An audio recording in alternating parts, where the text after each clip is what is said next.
Emma Roberts, and Nat Wolff. I was lucky enough to see this movie in Telluride, which was was Venice the absolute beginning of it? We went to Telluride and Venice and then Toronto, but yeah. So we also have Emma Roberts and Nat Wolff. This is Gia Coppola. This is your first feature film, Gia, but you started out with some shorts. Talk about how you found out that you actually belonged in the filmmaker side of the Coppola family.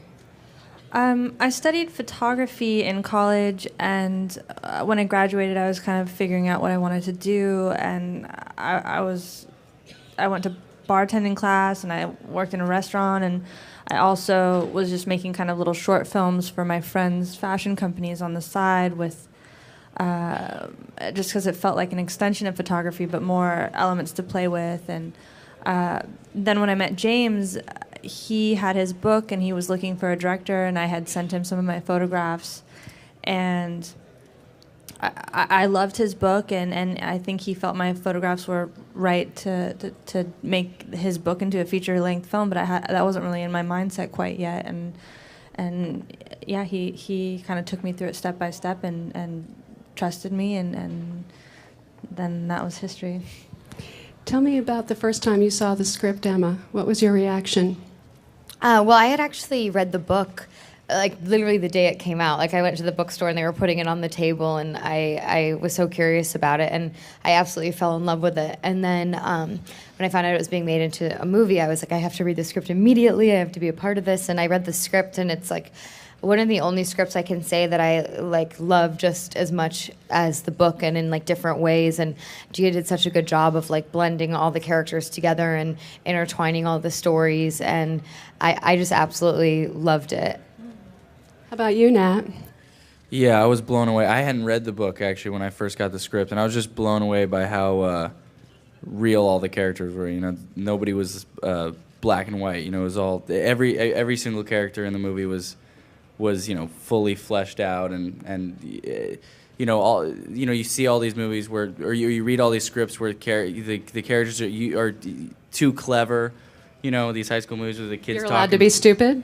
Oh no! And then you see the movies where the director seems like they're making fun of them, but this seems in the middle. You know, it's like just taking these kids seriously.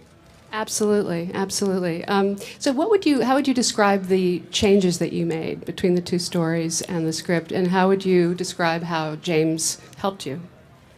Well, I was working with short stories, so I had to kind of fill in the blanks and be imaginative at times, but the way James kind of guided me through this was to pick the stories that I liked the most and make a screenplay for each one of those stories. And so once I did that, he kind of said, okay, take one of those stories and make a little test film with your friends, and don't worry about what it looks like, just kind of hear the dialogue off the page and see what's working and what's not. And in that kind of process, I discovered that the best way to maybe tell this story is to make it more of an ensemble piece and combine the characters and to fit for the screen.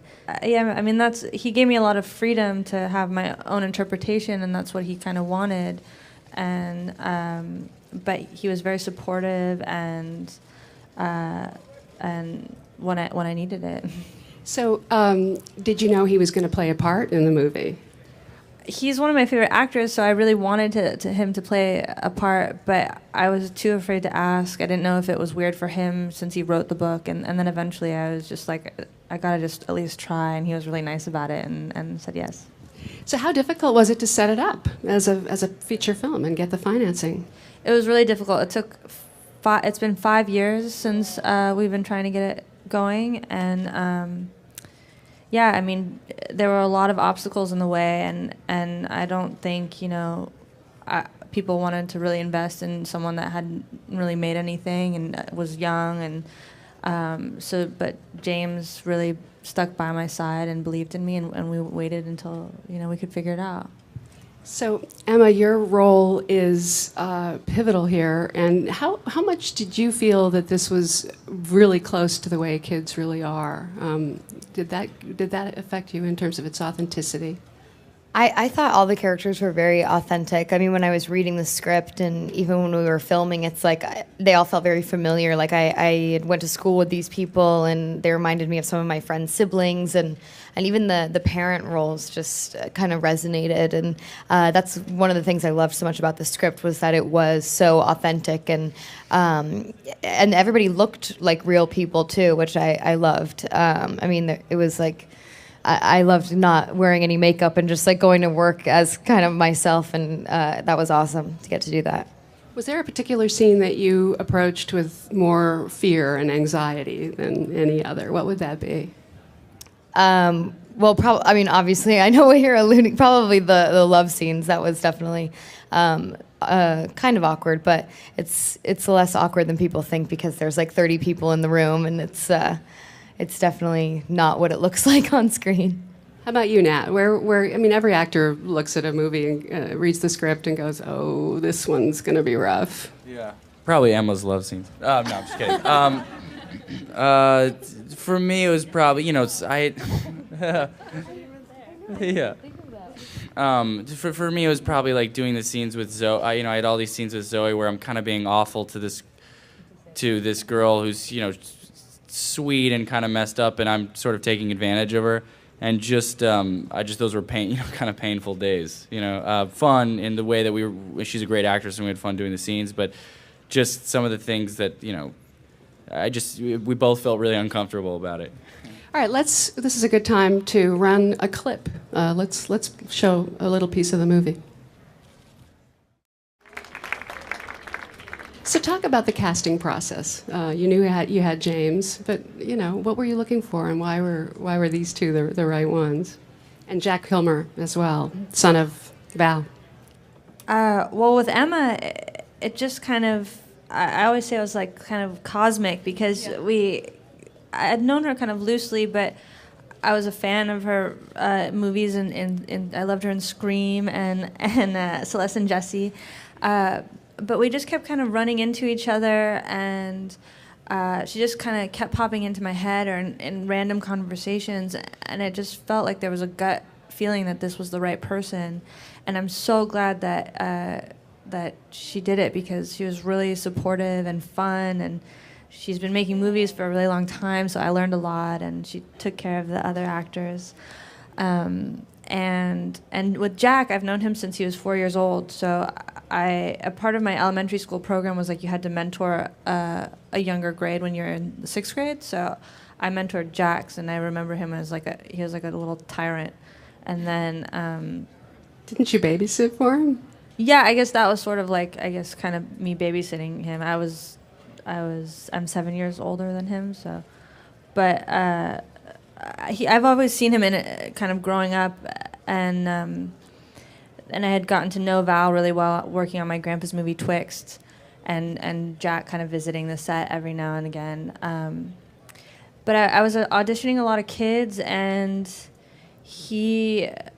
I just had dinner with him randomly, and he was just really captivating, because he was a normal 17-year-old kid. He wasn't interested in acting at all, and he just has a very natural kind of quality about him that you just kind of want to watch him, and I think just acting is in his blood, maybe. Sometimes newcomers are better than people who have been acting a long time, who've learned bad habits.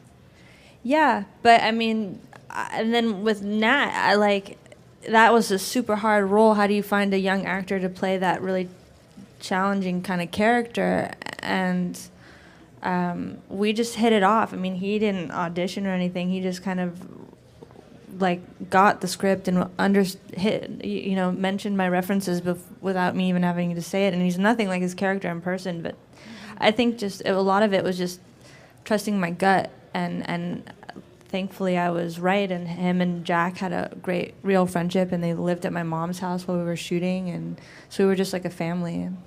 So were you real nervous on the first day? I mean, were you confident that you could do this?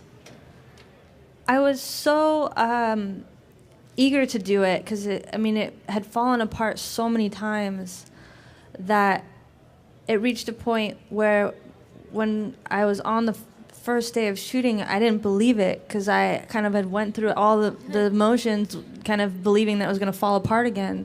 So then I kind of got really nervous on that first day, like, oh my God, I'm here and don't know what to do. But it was a collaboration. We were just all having a lot of, I mean, they brought a lot to the table with improvising and keeping it fun and new with the scenes, but you know. So how many takes would she do? What kind of would she? We only had time for like 3 at a time. Yeah, we would only do a few takes, and each take was different, which is what was so fun, especially the scenes when it was like a lot of us like at the parties. We would always be like trying new stuff, and it kept it like fresh and fun, and nothing ever got like stale because we were under time constraints, which almost is like a blessing in disguise sometimes with movies like this, because you're like, you know what, it's better that we can't overthink it. Like we're just kind of going with it and seeing where it takes us. And it was a lot of improvisation. Like the scene would, almost all the scene. I can't think of a scene that there wasn't some improvisation. But I feel like it was always 3 or 4 takes, even with the scenes that were totally improv. You know. Yeah, we had to move fast, so we really only had time for 3 takes a scene, pretty much. Let's look at another clip. I think we have one more.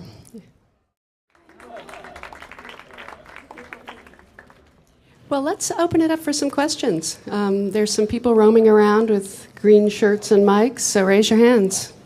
You've come so far, and you've done so much great stuff. Like, how have you grown as an actress, and how does it feel being incredible? Thanks. It's the nicest thing anyone said to me all week. No, it's amazing. I mean, I'm so lucky that I get to keep doing movies that I love, and especially this one. This was like such a special one for me, and one that I was like so passionate about and wanted to be a part of so much, and really like gave my all to, and got to work with Gia, who I'd always wanted to work with, and the rest of the cast, who's amazing. And I mean, James Franco, I'd been a fan of his forever. So yeah, it's surreal, and it's really cool to like be here with this film, because yeah, I think it felt like surreal to us what she was saying when we were filming, and so now it's like done, and yeah, it's amazing. Hi, I saw the movie yesterday and loved it. One thing I thought was so beautiful were all the rooms were so distinct, and like from the Virgin Suicides poster to like the doll with her like legs sprawled open, were those like all planned ahead of time, or did that just kind of happen naturally? It was all kind of, some of it was all kind of in the moment, but I looked at like Instagram of what was going on in like teenagers' bedrooms for visual references, and Jack's character's bedroom is in his real bedroom, and mine's yours. And yeah, my bedroom has stayed the same since I was a teenager, so we use that for Emma's character. Yeah, but I remember like loving Virgin Suicides as a teenager, and like that was just like a big poster in my room, but. Oh, I just want to add one other thing, just that, you know, it was important to try and say a lot in the character with just what was around them in their rooms and in their clothes, and to not have to verbally describe what these characters are like, but say it in their bedrooms and set designs and stuff like that. Did you turn to Sophia or any members of your family? You've worked with her before too. I've worked on my family's sets when I was younger, and I grew up kind of in that environment, and so I've learned a lot just kind of being around them and observing them. But this was James's book, and it's his production company, so I really got the luxury to lean on him and have his support and guide me in all this. I really wanted to try and figure out on my own and make my own mistakes, and so. Hi, Emma. Do you think, because like you started so young with like Unfabulous, which is like our like childhood, like that we grew up on, do you think that like helped you as an actor because you got to start so young and it was just normal for you? You didn't try to really have to like break in and like be an adult. When you're an adult, everything is more scary. Like when you're a kid, you're just like go for it.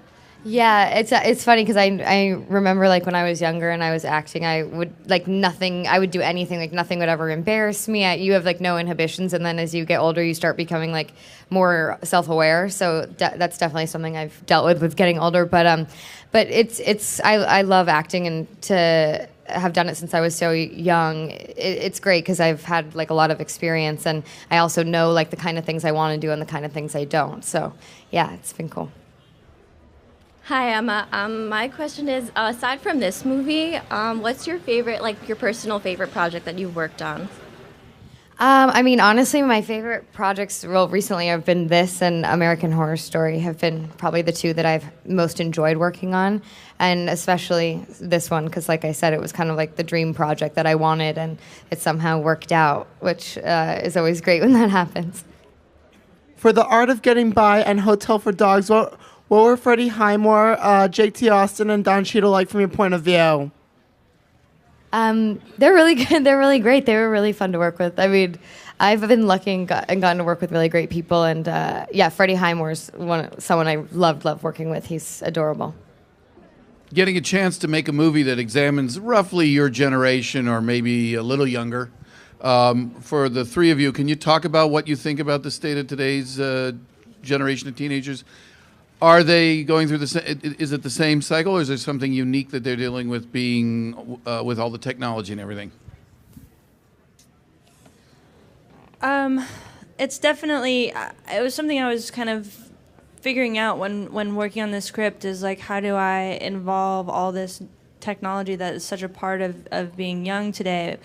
But that's a whole nother story that just wasn't a part of James's book, and a whole kind of another reality that isn't very visually interesting, or I'm not really sure how to convey. So I'm curious how other directors are going to start involving that, because it's such a part of everyday life now. But I feel like this movie is really just about those sort of growing pains of being that age group and kind of those universal emotions. So I was just trying to go for that and I think that's sort of universal in any kind of generation. And I know that my older relatives are like, I was embarrassed to show them this film, and then they're like, please, like, what do you think was going on when we were young? So I would love to have them answer that question too, if that's possible. Would you? Do you want me? Yeah, I mean, I would say I think one of the cool things about this movie too is it doesn't, it exists kind of on its own. I feel like somehow, I mean, I think there's like two shots of an iPhone or something in there, but mostly it seems like it's a movie that kind of just exists in its own world. It's called Palo Alto, but it's not really the place doesn't really define. It's really just about, for me, I think it's really just about the characters. And that's why I think I've had a lot of people who are like my parents' age come up to me and say, I knew somebody just like your character. I really related to it, because I think the movie is just that time of your life is so special and painful. So I think everybody, people still go to see those movies, and you wonder why. And I think it's because, it means a lot to people. Things mean more to people when you're a teenager than they do when you grow up. That's so true. Emma, when you were doing American Horror Story, was it like difficult doing all the mean scenes? It was fun. It's fun to play characters sometimes that are not likable. And I think it's interesting to watch.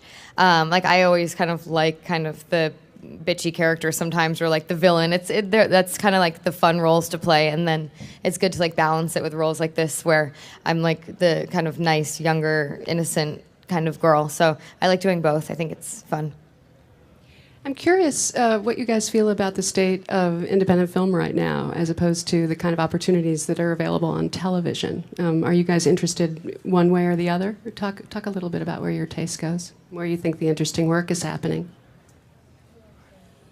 I mean, I think both. Yeah, I think both too. Yeah, I've been doing both, and I've been lucky where I've done some movies, and then I've been on American Horror Story, and I absolutely love being on that show, and the material is great, and it's really fun. But then you come across amazing scripts like something like this, and these movies that are like are special and are going to be something great. So I think it's, at least for me, I love being able to go back and forth, and I'm lucky enough where I've been able to do that recently. And what do you guys have coming up? Talk about your next projects and what you're working on. Nat?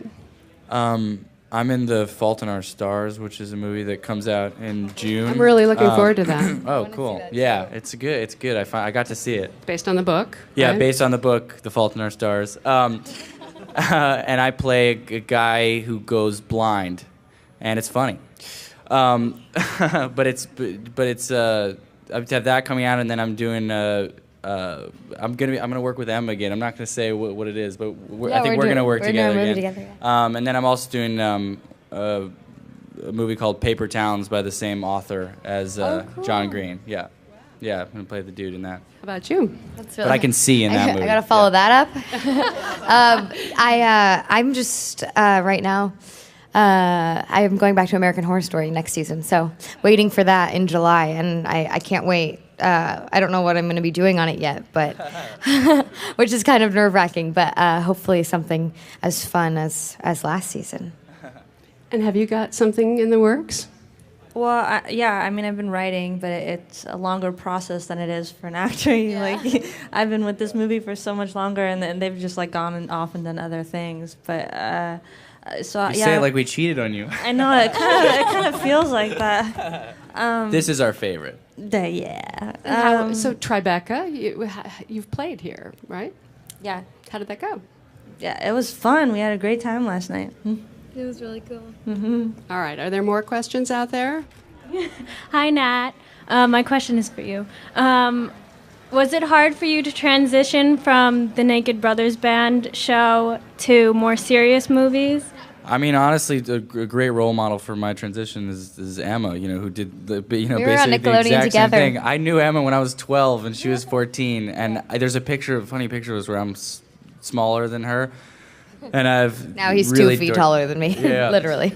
But no, it's just been it's just been about keeping focus on doing really working with really cool people and doing cool work. I just love acting and I love playing music with my brother and stuff. So the career stuff is always going to go in and out, and you just kind of have to love it enough that you can sustain. Hi, this question's for all of you. I was just wondering if you had any of your own favorite high school movies, and if any of those influenced you when you were making this one. I loved the Last Picture Show, American Graffiti. There's so many great ones. What is it called? Fast Times at Ridgemont High. Yeah, I love that one. 16 Candles. I also love the show, My So-Called Life. I loved that. That Yeah. was so good. I have it on DVD and watch it still. Freaks and Geeks. Freaks and Geeks, so good. Let's wrap it up. Thank you so much. Thank you, guys. Book.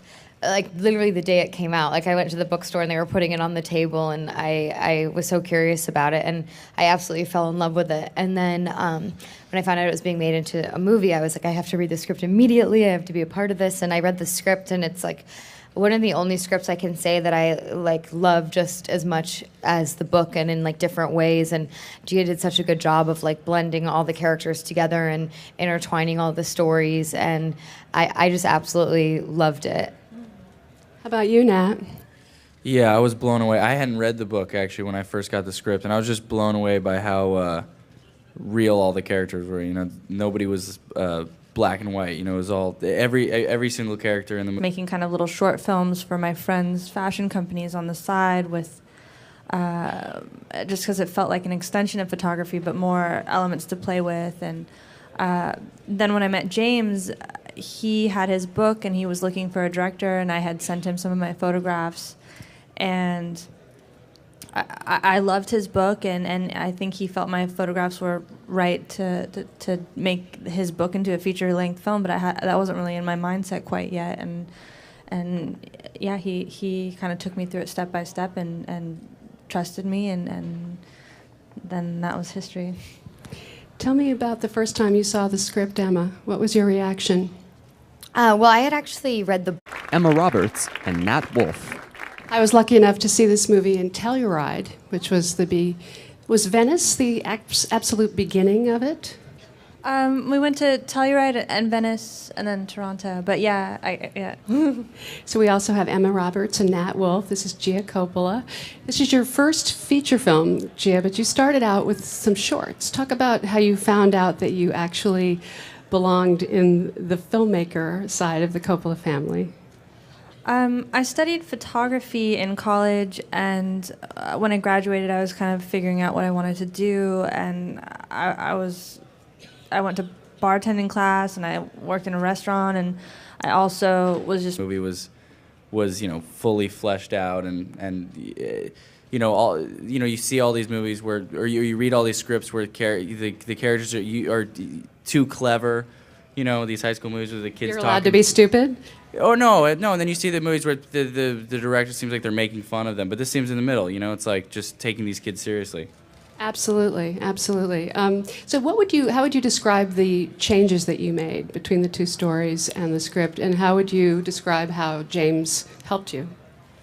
Well, I was working with short stories, so I had to kind of fill in the blanks and be imaginative at times. But the way James kind of guided me through this was to pick the stories that I liked the most and make a screenplay for each one of those stories. And so once I did that, he kind of said, okay, take one of those stories and make a little test film with your friends, and don't worry about what it looks like. Just kind of hear the dialogue off the page and see what's working and what's not. And in that kind of process, I discovered that the best way to maybe tell this story is to make it more of an ensemble piece and combine the characters and to fit for the screen. Yeah, I mean, he gave me a lot of freedom to have my own interpretation, and that's what he kind of wanted. And but he was very supportive and when I needed it. So, did you know he was going to play a part in the movie?